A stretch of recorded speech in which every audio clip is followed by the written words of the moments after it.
Hi guys, good evening. Uh, hi Mike, namaste, good evening, good evening. So, हमने कल जहाँ छोड़ा था, that is, we started with the basic anatomy of the breast, and we spoke about the surgical anatomy of the breast, and then we continued from there. So we'll continue the same as yesterday. So for a quick recap, yesterday we spoke about the basic orientation of the breast. We spoke about how a breast anatomy is getting oriented कि आपको surgically कैसे orient होना है, when it comes to a relative anatomical standpoint. All that we have discussed yesterday. We spoke about the basic anatomical context. We did speak about the orientation of the breast. We spoke about the microanatomy of the breast. We spoke about both glandular and the stromal components of the breast. We spoke about the breast lymphatics and their divisions, right? So we'll continue from where we have left out yesterday. Many a times, a lot of students know they have a very basic confusion when it comes down to the axillary group of lymph nodes, right? So yesterday when I told you that when you're talking about the axillary group of lymph nodes, when we talk about the axillary group of lymph nodes, we have divided the axillary group.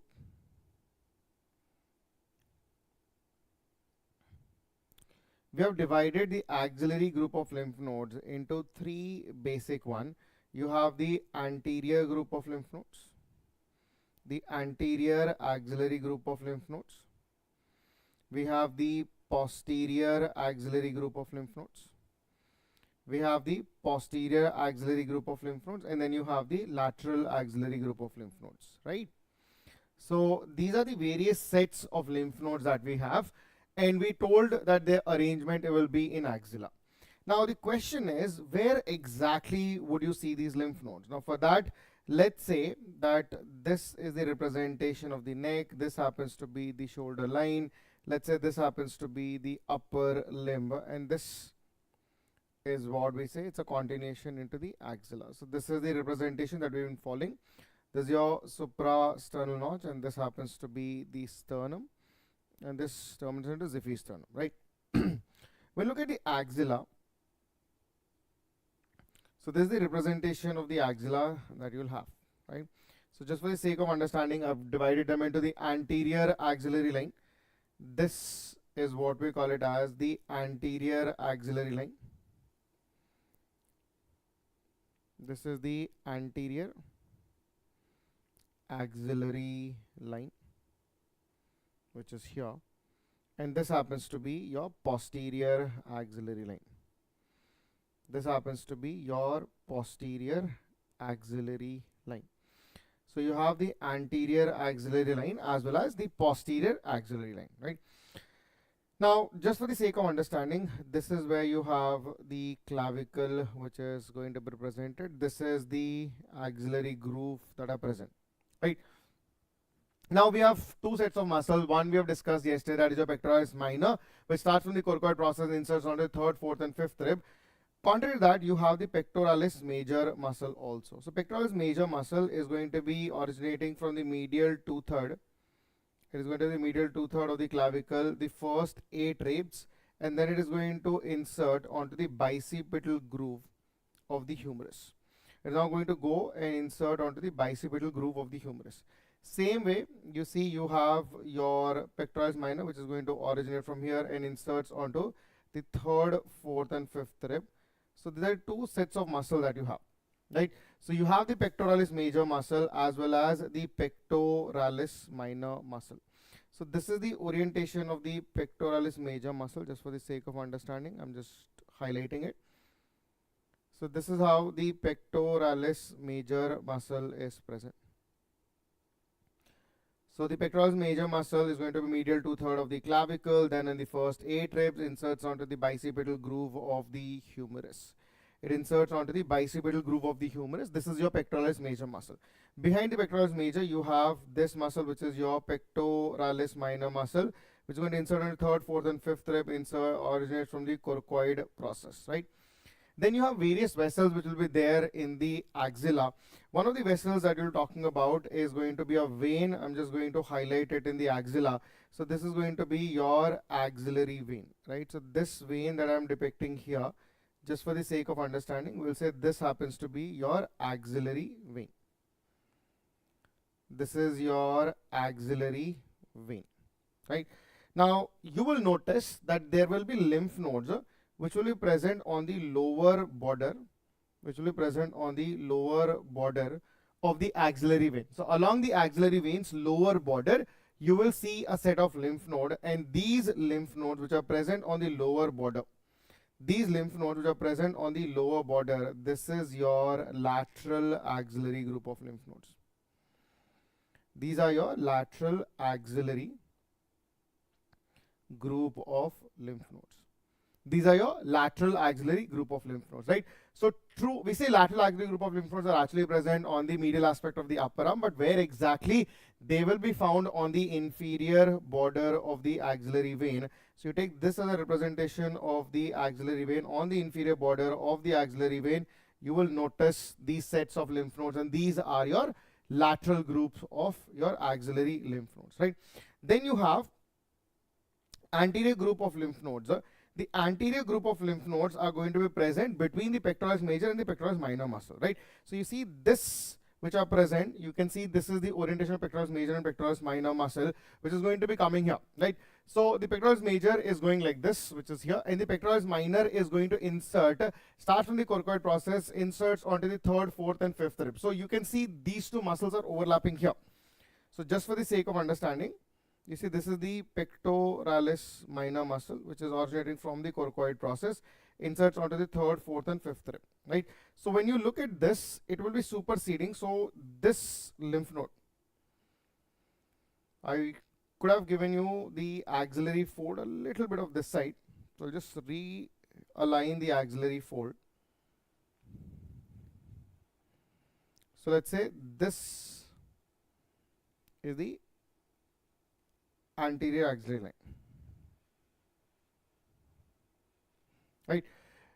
The lymph nodes that are going to be found between these two subsets of muscle, that is between the pectoralis major and the pectoralis minor muscle, the lymph nodes which are going to be embedded between the pectoralis major and the pectoralis minor muscle, this would be called as the anterior group of lymph nodes. This will be called as the anterior group of axillary lymph nodes. This will be called as the anterior group of the axillary lymph nodes, right? The posterior group of the axillary lymph nodes, which are usually present in the subscapular region and along the see, I guess it is anterior to latissimus dorsi. So when you go back, you see there's a muscle here, right? So this is a latissimus dorsi muscle. So you see the posterior axillary fold. The posterior axillary fold is actually formed by the muscle. This is your latissimus dorsi muscle, right? So the posterior axillary fold that you see, this is formed by this muscle that you have, and this muscle is your latissimus dorsi, right? So just name this. This is your latissimus dorsi muscle. This is your latissimus dorsi muscle, right? So the subset of lymph nodes which are present anterior to that of the latissimus dorsi, the lymph nodes which are present anterior to the latissimus dorsi, these lymph nodes are what we call it as the posterior axillary group of lymph nodes. This is what we call it as the posterior group of axillary lymph nodes.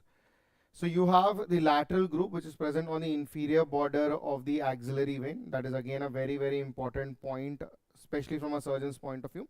Second, you have between the pectoralis major and the pectoralis minor, you have the anterior group. And anterior to latissimus dorsi, you have the posterior group, right? So anterior to latissimus dorsi. Anterior to latissimus dorsi, you have your posterior axillary group of lymph nodes, right? Now, there is a vessel which is going to be present. There's an artery. This is your thoracoacromial artery. This is going to be, or you can say thoracodorsal artery, sorry, or the vascular pedicles. So you have the thoracodorsal vascular pedicle which is going to be running here. So this is your thoracodorsal vascular pedicle, or the thoracodorsal vascular or vessels, we can say. Now, why I'm being very specific about this vessel is this vessel also divides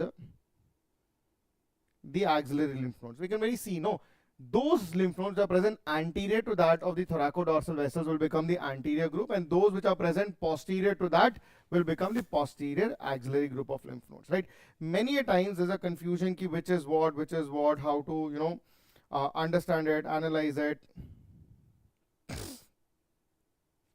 So there are different ways that you can understand. This is how a surgeon would actually, put across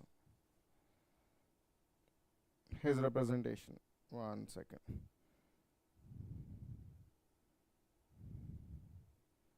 Right? So this is how you're going to look into the axillary group of lymph nodes, right? So this is the basic that I wanted to give you in the breast anatomy. Now you have a good orientation about the basic anatomical structures. You know its lymphatic drainages. You know where exactly the vessels are present. What are the major vasculatures? How do you differentiate the breast anatomy into both glandular and stromal components, and thereafter. Okay? So this is with respect to that of the lymph node status. Again, very important topic. I try to keep it simple so that we don't overcook it, but then this is what you need to know. So you need to know the axillary vein, thoracodorsal vessels, you have the pectoralis major minor, and then the latissimus dorsi. These are the important components. Just to avoid any future confusion, this muscle that we have depicted is your pectoralis major muscle, and the one that is present behind it, this is your pectoralis minor muscle. So the pectoralis major muscle as well as the pectoralis minor muscle, right? So this is the arrangement that you need to understand. Clear? Right. So this concludes your basic anatomical orientation for your breast. Now we'll talk about the congenital disorders in the breast. We have not many of them, but again, most of them do not cause any threat to the life, so we are not really concerned about it. Whatever deformities that you have in the breast, from a congenital standpoint, it is usually a cosmetic disorder, so you don't need to really, go dig into it.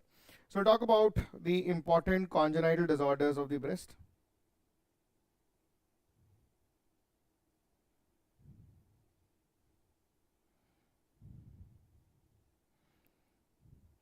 So in the congenital breast disorders,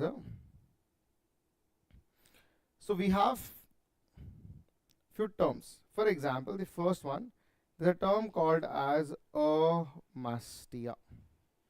The word amastia represents there is complete absence of breast.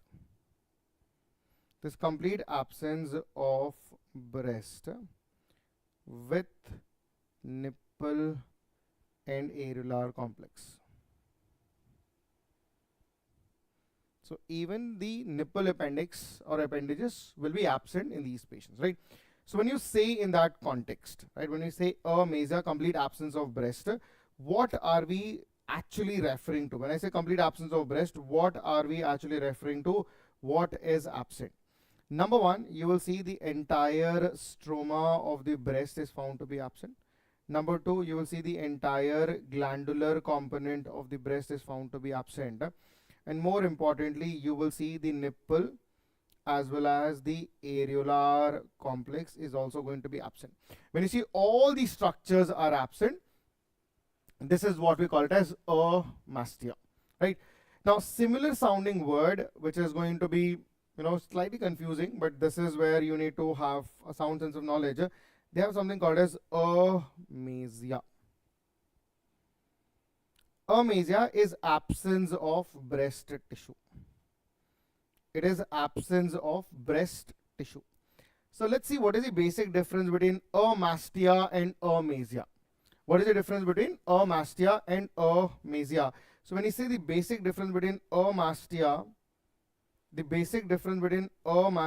and amasia, as you can see in the above amastia, we said complete absence of breast. Here it's only the absence of breast tissue. So when I say absence of breast tissue, I can say that the stromal component here is going to be absent.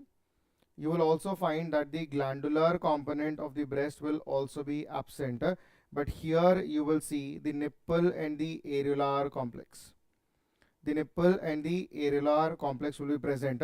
So this is the basic difference between amasia as well as amastia.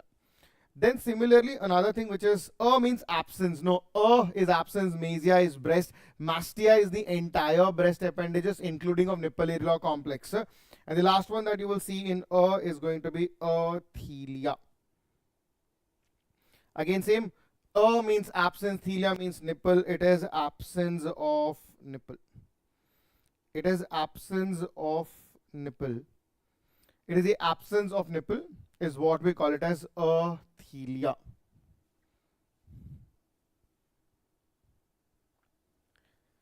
Hi Nani, sir, can I start the BLS series now? I have cleared my FMG recently. Should I start the basics once again? Nani, it will be an absolutely, I would say, a clear-cut idea that because you will be going into your internship, you will have 1 year of internship. So there you have to start preparing for your NEET PG exam as well as INI CET. BLS would be a very important and a good source for you because we'll do it everything from scratch, and it is going to be building your basics right away from the anatomy to the physiology to that of surgical component. And it is going to be 1 hour a day, that too Monday, Tuesday, Wednesday, that is 9 to 10. You can spend good amount of time. So one thing for sure, that if you're consistent with BLS, no matter you're preparing for your university exam, if you're preparing for your FMG exam, if you're preparing for NEET or INI CET, it's a very good source.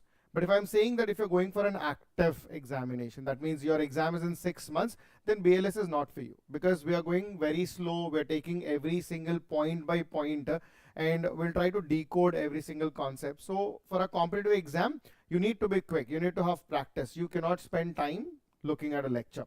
So if you're an FMG or just recently passed out, you're going to enter into your internship, BLS is going to be a very, very important source, because we teach you that what you're going to do in your wards, you tell you what is going to be in your casualty, how do you approach a patient, everything will be covered.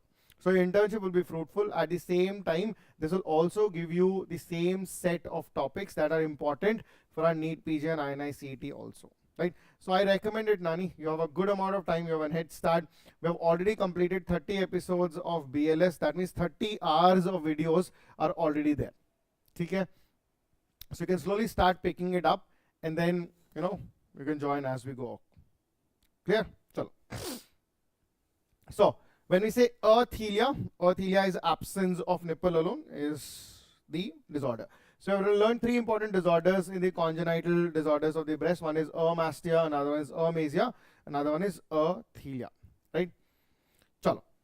The next one that you have is in terms of many. So you have something called as polymastia.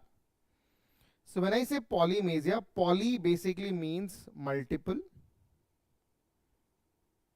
Poly basically means multiple, and masia basically means breast.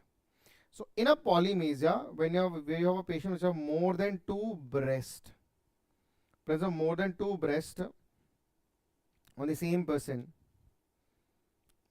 is what we call it as the polymastia.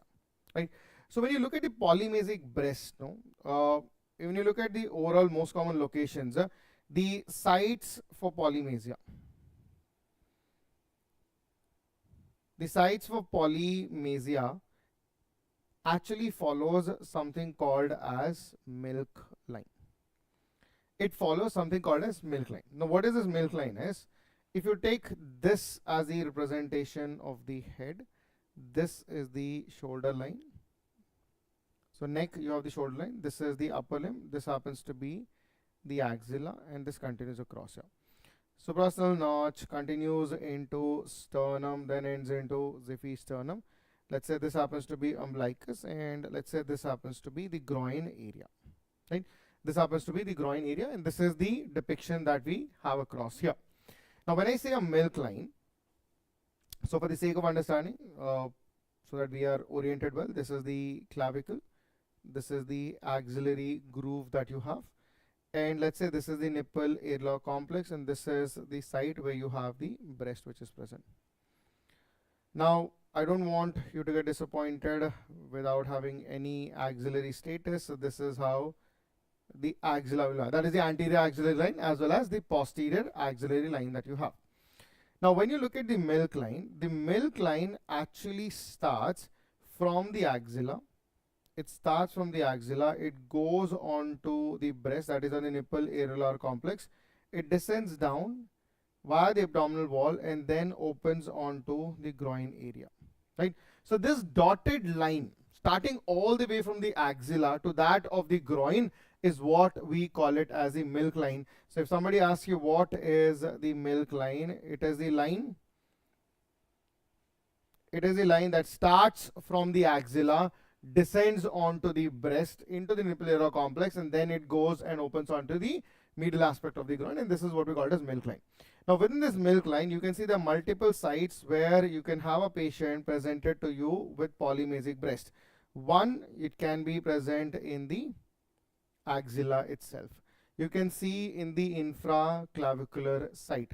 You can see in the abdomen, you can see also in the groin. So these are the various sites where you can have that additional extra breast that we're talking about. The polymasic breast can be found in any of these following locations. But when it comes down to which among the following is the most common location, remember the overall most common location. The overall most common location for polymasia.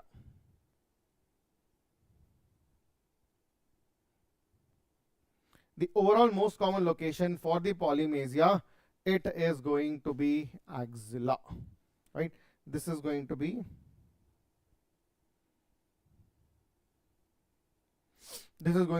axilla, right? So this is in the context of polymasia. This is in the context of polymasia, right? Now you have another condition with the word poly, and that is going to be polythelia. This is what we call it as polythelia. Now in polythelia, there will be presence of more than or equal to 2 nipples on the same breast.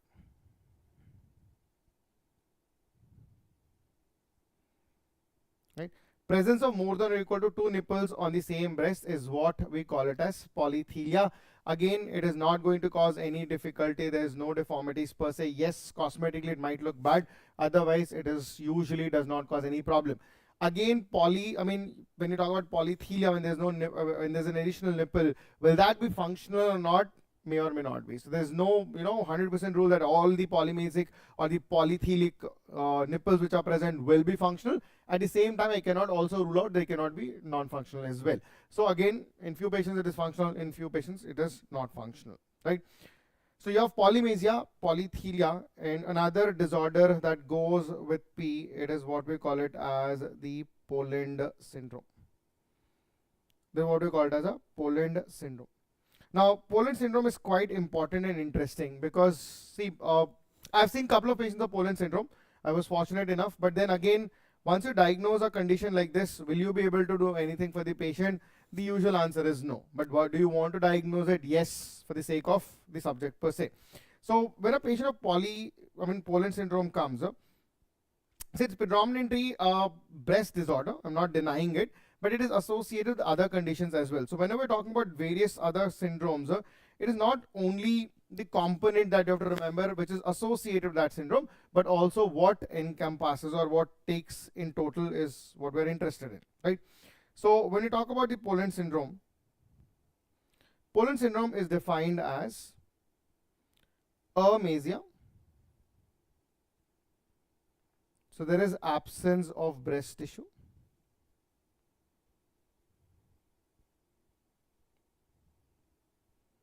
There's absence of breast tissue. Along with amasia, whichever side there is amasia is present. In whichever side the amasia is present, same sided, that is ipsilateral. There is ipsilateral. There's an ipsilateral absence of sternal portion of pectoralis major muscle. So I'm not saying the entire pectoralis major is absent. It is the ipsilateral absence of the sternal portion of the pectoralis major muscle. So when you look at this, so this is the chest that we are going to depict it. Okay? And we all know the pectoralis major's origin and insertion. This is the clavicle.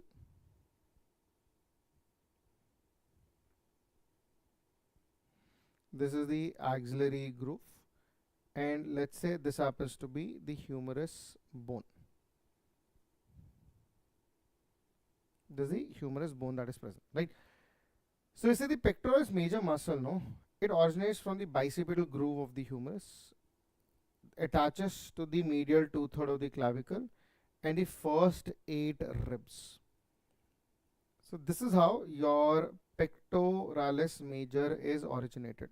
So medial 2/3 of the clavicle, the first 8 ribs, and then with the bicipital groove of the humerus, this is how the pectoralis major muscle is going to be depicted, right? So it is originating from the bicipital groove of the humerus, then it is going inserting into the medial 2/3 of the clavicle. So if I just say this is the medial 2/3 of the clavicle, this is the medial 2/3 of the clavicle, and then you see the first 8 ribs. It inserts onto the first 8 ribs. So this is what your pectoralis major muscle is basically looking across, right? So when you look at this, in a patient of Poland syndrome, you will notice the pectoralis major muscle which is present, the portion which is present towards the sternum. It is not the entire pectoralis major that is going to be absent. It is the sternal portion of the pectoralis major will be found to be absent. So you look at the sternal portion.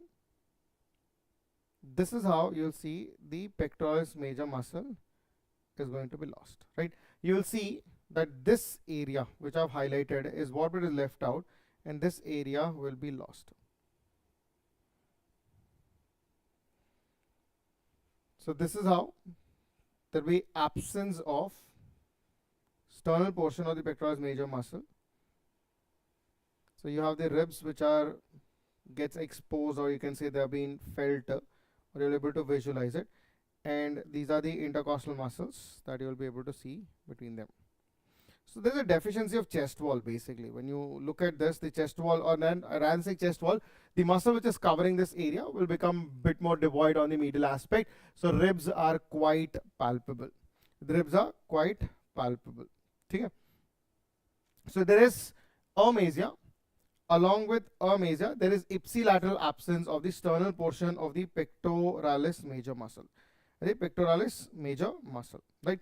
Along with that, so this absence of the ipsilateral portion of the pectoralis major muscle will result in concave chest wall. It will result in development of a concave chest wall.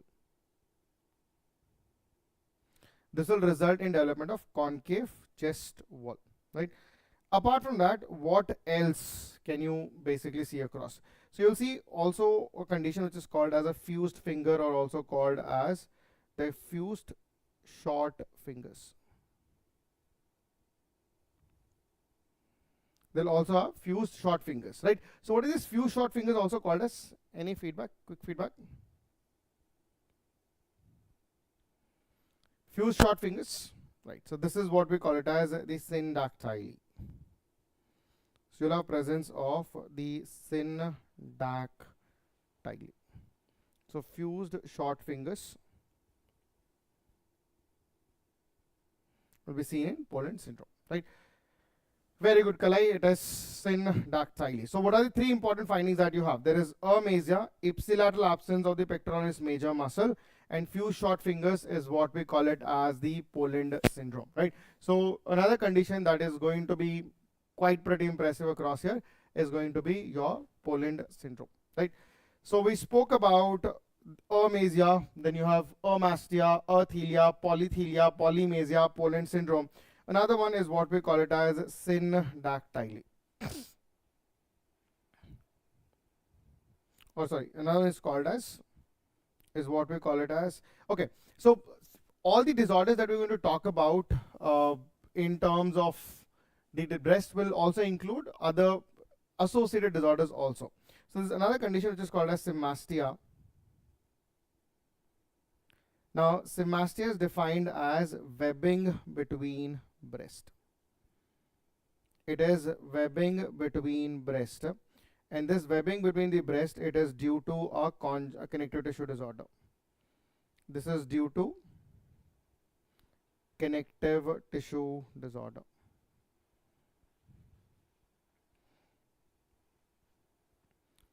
So when say it's a connective tissue disorder, you will notice if this is a representation of the breast.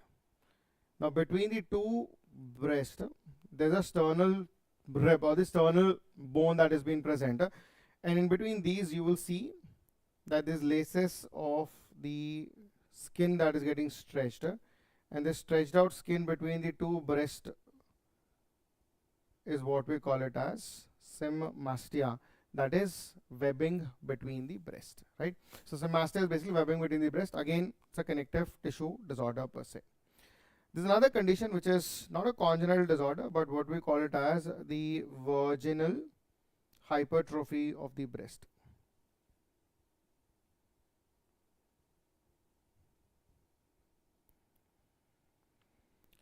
So when we talk about the virginal hypertrophy of the breast, it is coinciding with the thelarche, right? So when you talk about the thelarche, that is the usual age of the breast development. So thelarche is going to be at 9 to, so this is the breast development age, which is thelarche. In the breast development age, which is usually between 9 to 11 years, right?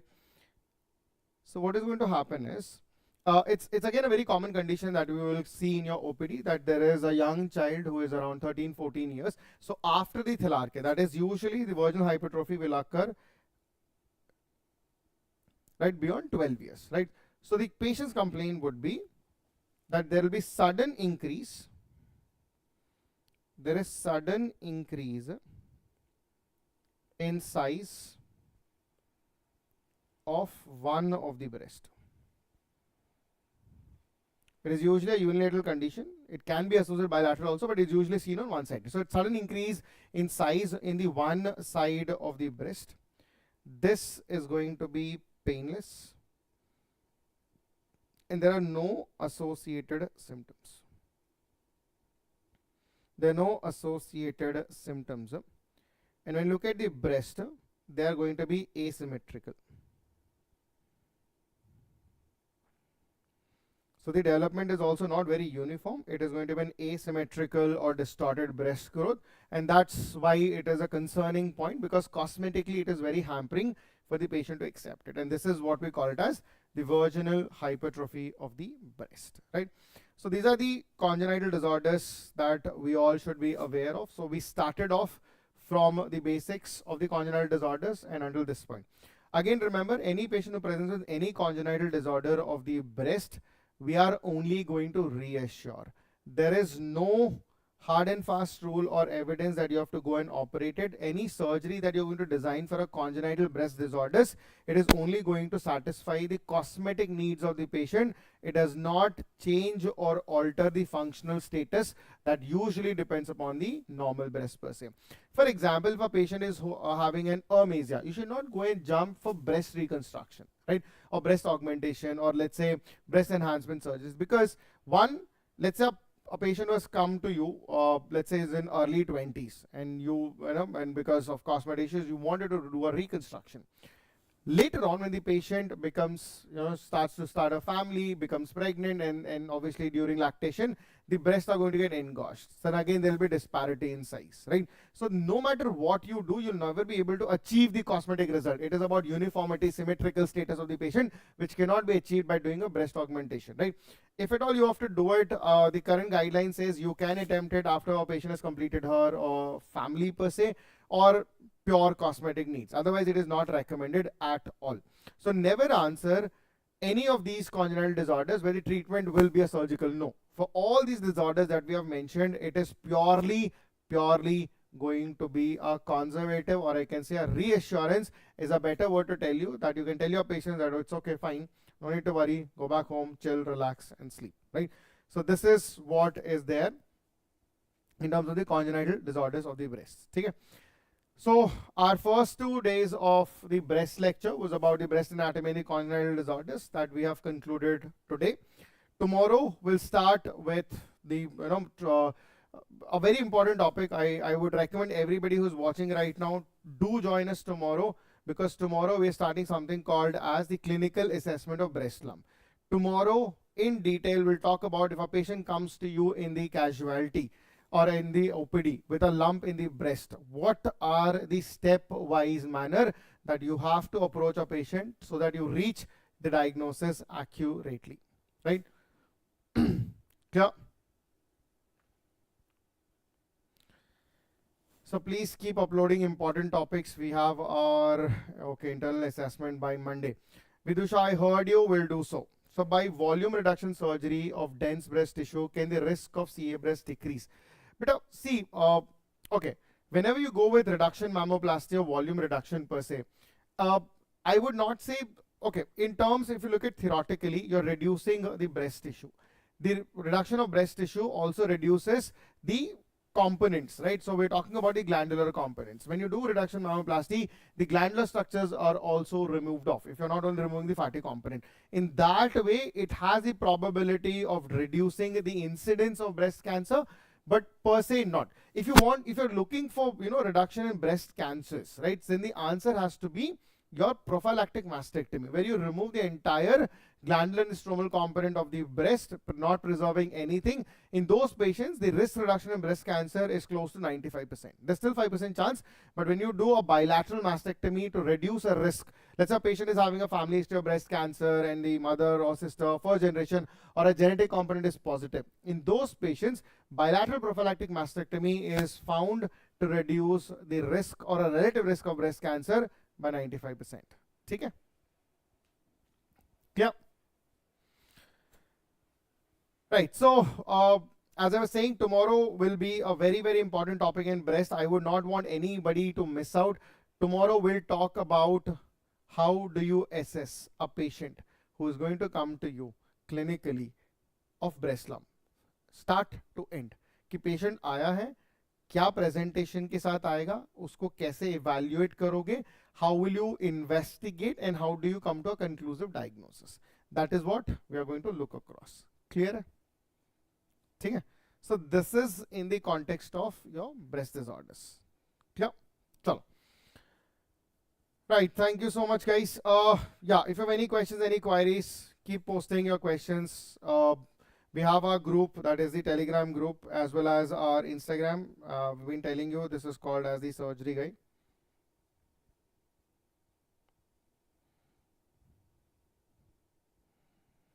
And this is by my name. It is a Dr. Sandeep Seeram Reddy.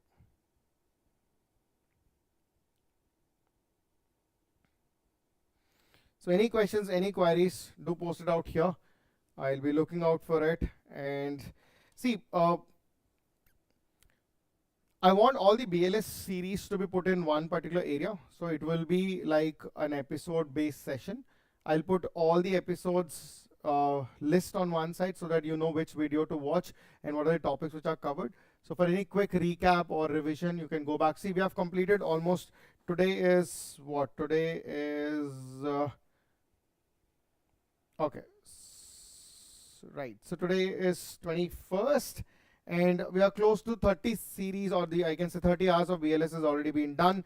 So you can go back, relax, and look at all the previous episodes also. And as we go forward, we'll continue to bring.